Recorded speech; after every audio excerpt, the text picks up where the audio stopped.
All right, y'all. Real quick, I got a 2012 Range Rover Evoque. I'm gonna show you how to set the parking brake and release it when you're doing your brake pads or calipers and rotors. So first, what you want to do is turn the key on, the on position, and then you want to put your gas pedal to the floor, and push this emergency brake down.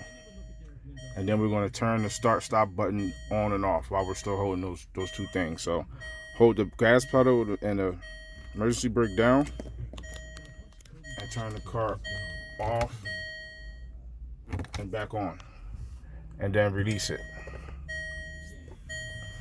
And then you're going to see it's going to say the brake light is going to come on. Then it's going to tell you that